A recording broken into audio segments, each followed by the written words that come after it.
It's an opportunity for a character whose story could not have been told by Twain to have his story told.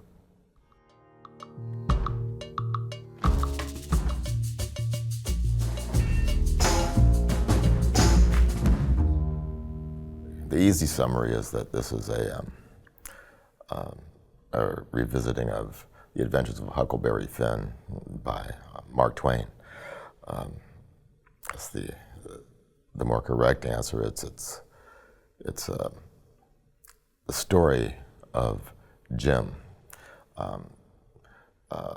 Huck's slave companion throughout Twain's novel. Huck and Jim are not together throughout that novel, and so things happen to Jim away from Huck. To say that it's a retelling is not precise. To say that it's a reimagining is not quite correct. It's finally an opportunity for Jim to be present in this story. I read it at first as a kid, and it didn't come to me really until just a couple of years ago, when shortly before I started this novel, I thought, Jim needs to speak.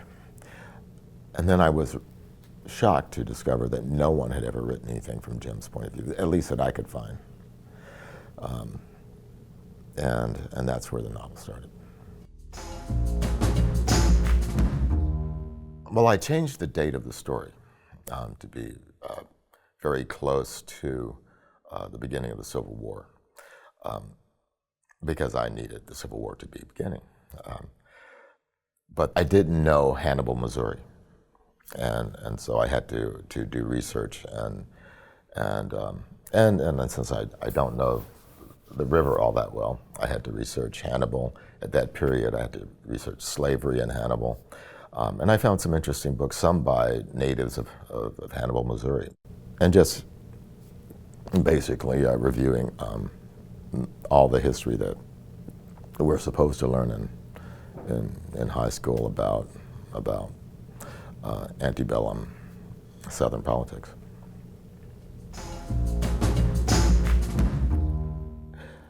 I'm comfortable working most places. It's not a superstition, but a habit. If I start a novel at the kitchen table, I finish that novel at the kitchen table. If I start it in my office, I finish it in my office. I work in that one spot for the entirety of the project.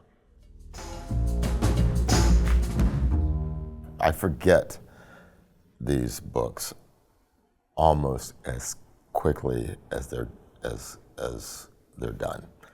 And I'm surprised when readers come to me and say, "That scene, what did you mean?" and I pretend to remember the scene, and I make something up. And that's the exciting part of this too, is that readers see things that I don't see.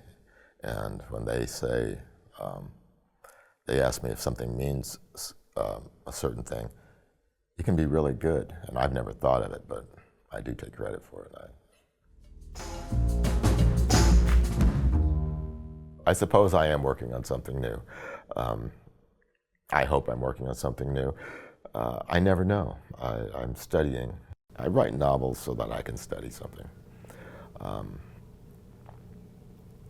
And the sad part of that, of course, is I'll read extensively on a subject. I'll go interview people. I'll get lost in another profession. And when I'm done with the work, I don't remember anything I've learned. So I don't get any smarter by doing this. I just spend a lot of time.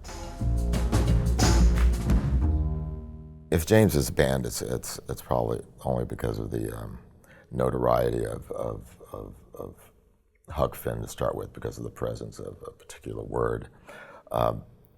Many books that these book banners would disapprove of aren't banned because they're not readers. And I would be offended if they didn't ban my book, to tell the truth. I don't want it banned, but But there's a part of me that thinks, if it's any good, it should be banned.